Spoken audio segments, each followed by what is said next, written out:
Saudara-saudaraku yang terkasih di dalam Kristus, hari ini Jumat Agung, kita sebagai gereja diajak untuk mengenang sengsara dan wafat Tuhan kita Yesus Kristus. Jumat Agung ini bagian dari Trihari Suci yang diselenggarakan oleh Gereja Katolik untuk mengenang sengsara, wafat, dan kebangkitan Tuhan kita Yesus Kristus. Hari ini kita semua mengetahui tidak ada perayaan Ekaristi. Kita diajak memusatkan perhatian kita pada sengsara dan wafat Tuhan Yesus sebagai bentuk yang nyata bagi kasih-Nya kepada kita semua. Seringkali kita terjebak pada kesulitan kita, terjebak pada kesalahan-kesalahan kita.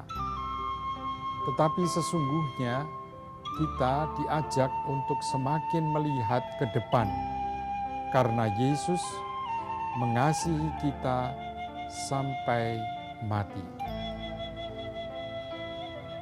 Ada satu bagian dari peristiwa sengsara Tuhan Yesus ini, yaitu ketika Yesus ada di kayu salib. Saat itu ibu dan beberapa perempuan ada di kaki salib Yesus.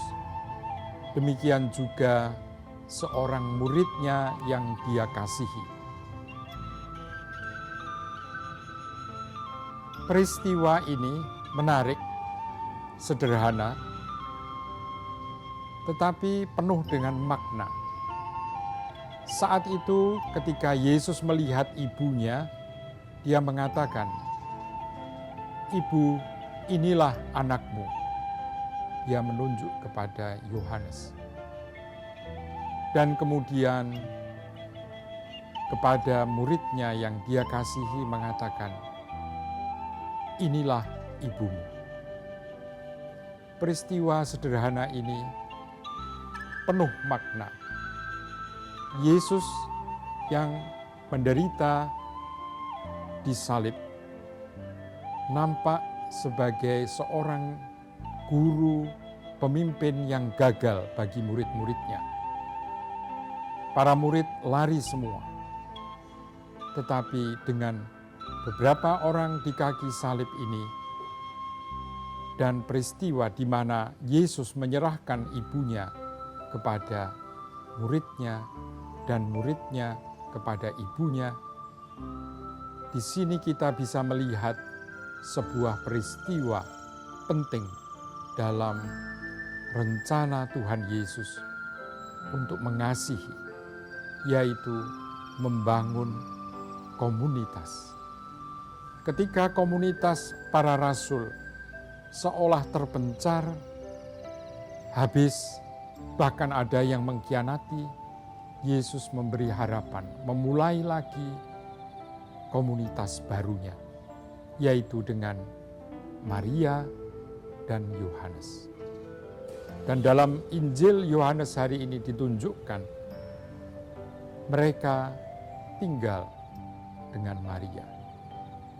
Inilah komunitas baru yang memberi harapan kepada para rasulnya. Dan memang kemudian sesudah Yesus wafat, kita mendengar, melihat bagaimana para rasul mulai berkumpul kembali. Di situ mereka mengenang kembali peristiwa-peristiwa selama hidup Yesus dan mencoba mengerti pengalaman itu sebagai pengalaman yang memberi harapan dan keselamatan. Saudara-saudaraku yang terkasih di dalam Kristus, Bila kita melihat kembali pengalaman kita sehari-hari, kadangkala kita mengalami seolah ada jalan buntu dalam persoalan-persoalan kita. Entah itu dalam rumah tangga, entah itu dengan teman, entah itu dengan masyarakat, atau di lingkungan gereja. Seolah persaudaraan di dalam komunitas-komunitas kita pudar. Tetapi hari ini kita diteguhkan kembali oleh peristiwa sederhana ini, di mana Yesus membangun kembali komunitas berdasarkan kasih yang nyata, di mana Yesus disalib dan mati disalib.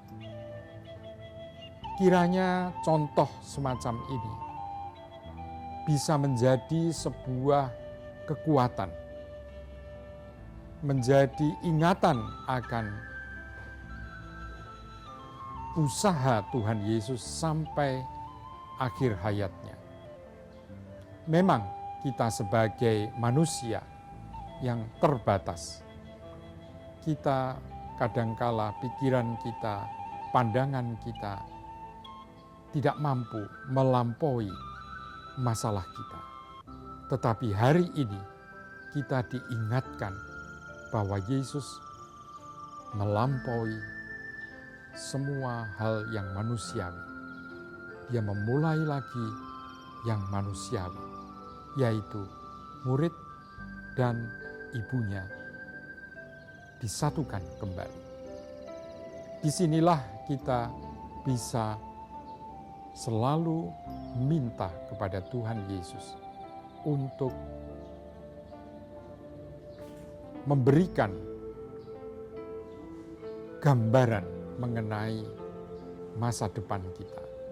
Masa depan kita itu sesuatu yang bisa diraih karena ketaatan Yesus kepada Allah Bapanya.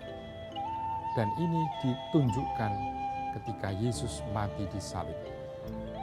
Saudara-saudaraku yang terkasih di dalam Kristus, hari ini kita tidak boleh bersedih-sedih karena kesalahan kita. Bukan, kita justru diajak untuk melihat ke depan, melihat harapan, karena Yesus memang mati di salib untuk kita. Kita justru menjadi orang-orang yang memberi harapan. Kita diajak untuk membangun komunitas-komunitas kita dengan berbagai cara, bahkan bila perlu seperti Yesus sampai mati di salib. Saudara-saudaraku yang terkasih di dalam Kristus, bersama seluruh gereja kita ingin merenungkan peristiwa ini sebagai renungan untuk hidup kita, untuk melihat harapan di depan kita. Amin.